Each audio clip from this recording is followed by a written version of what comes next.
আসসালামু আলাইকুম।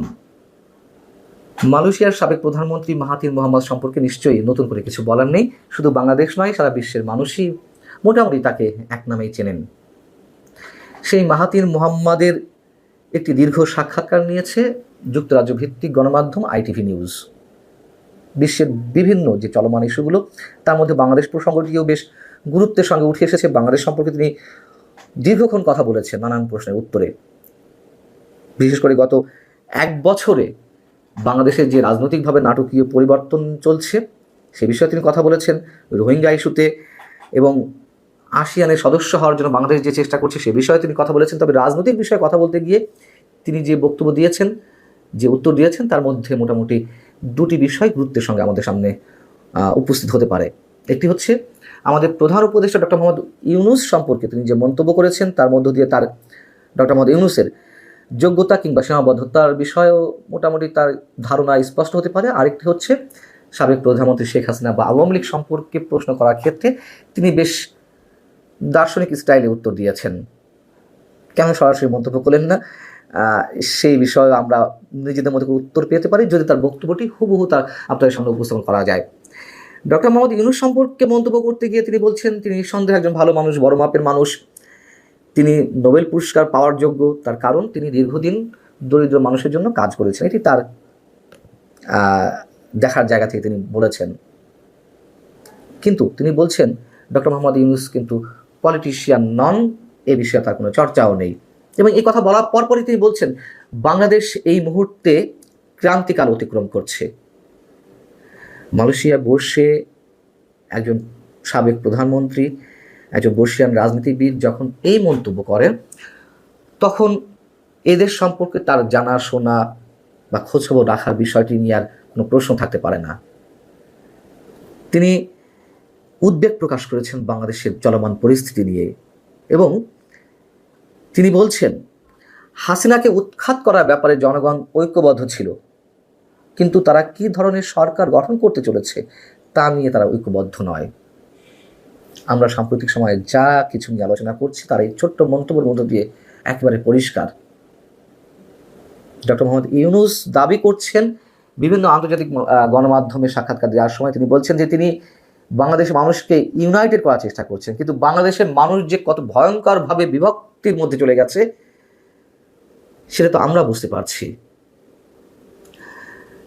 Mahathir Mohamad বলছেন প্রত্যেকে চায় তার নিজস্ব ধারণার সমগ্র দেশ গ্রহণ করুক, অর্থাৎ বাংলাদেশের রাজনীতিবিদদের ক্ষেত্রে বা রাজনৈতিক দলের ক্ষেত্রে তিনি মন্তব্য করছেন।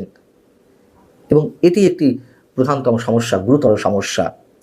যারা ঐক্যবদ্ধ ছিল তাদের মধ্যে এখন দ্বন্দ্ব রয়েছে এবং এই দ্বন্দ্ব, এই মতানৈক্য যে বাংলাদেশকে গভীর সংকট থেকে আরও সংকটময় মুহূর্তে নিয়ে যাচ্ছে, সংকটময় পর্যায়ে নিয়ে যাচ্ছে, সেই বিষয়ে তিনি তুলে ধরার চেষ্টা করেছেন। এর চেয়ে তার খুলাসা করে বলার কিছু নেই। তার কাছে প্রশ্ন ছিল আওয়ামী লীগ সম্পর্কে এবং শেখ হাসিনা সম্পর্কে। প্রশ্ন ছিল এরকম যে আগামী বছর বাংলাদেশ যখন নতুন নির্বাচনের দিকে এগিয়ে যাচ্ছে তখন আওয়ামী লীগের ভবিষ্যৎ ভূমিকা নিয়ে বিতর্ক রয়েছে।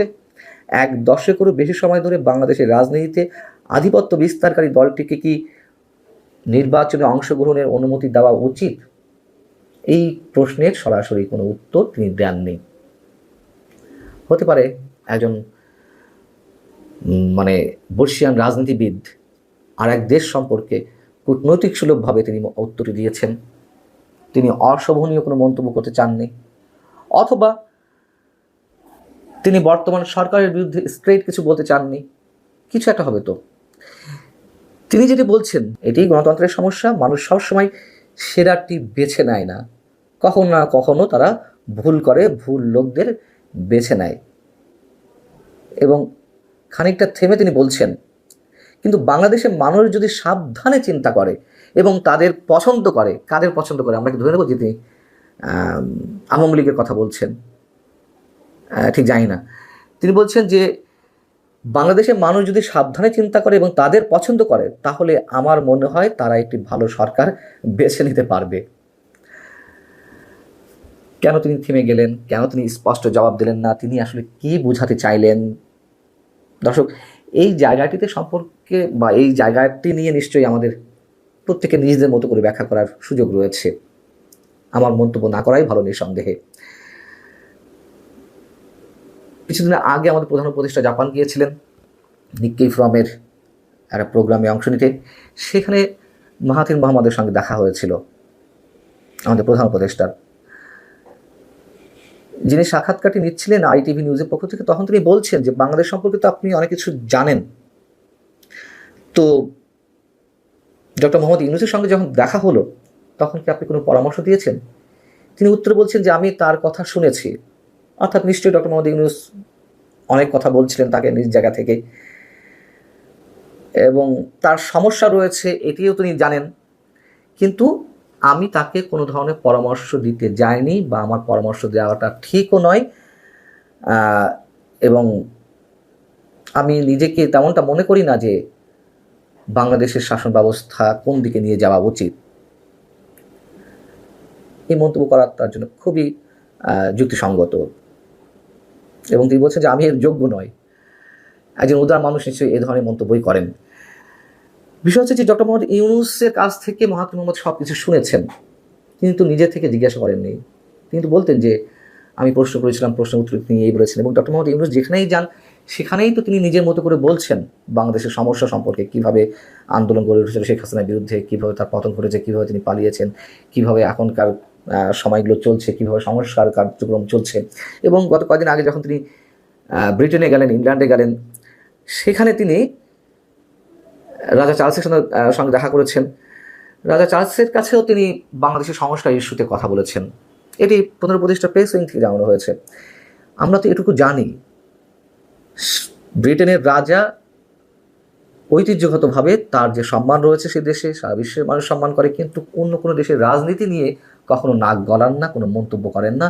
এবং সেই জায়গা থেকে তার কাছে কোনো রাষ্ট্রের সরকার প্রধান বা রাষ্ট্রপ্রধান গিয়ে নিজ দেশের সমস্যা তুলে ধরাটা কতটা যুক্তিযুক্ত সেই প্রশ্নটি অবশ্যই মধ্যে উঠেছে। আমাদের প্রধান উপদেষ্টা বলেছেন ডক্টর মোহাম্মদ ইউনূস নিঃসন্দেহে একজন যোগ্য ব্যক্তি, আমরা মনে করি, এখনও মনে করি তার কাজের ক্ষেত্রে। কিন্তু তিনি সরকার প্রধান হওয়ার পরে যে মন্তব্যগুলো করছেন, বিশেষ করে চ্যাথাম হাউসে, লন্ডনের চ্যাথাম হাউসে দুর্নীতি বিষয়ে প্রশ্ন করতে গিয়ে তিনি বাংলাদেশের সমগ্র মানুষকে, সমগ্র দেশবাসীকে দুর্নীতিগ্রস্ত হিসেবে তুলে ধরলেন। বাংলাদেশের মানুষ টাকা খেয়ে ভোট দেয়, মানে তিনি খুব সরলীকরণ করে ফেললেন সব কিছু। এগুলো বাংলাদেশের ভাবমূর্তিটা কোথায় নিয়ে দাঁড় করায়? ভালো থাকুন সবাই, আল্লাহ হাফেজ।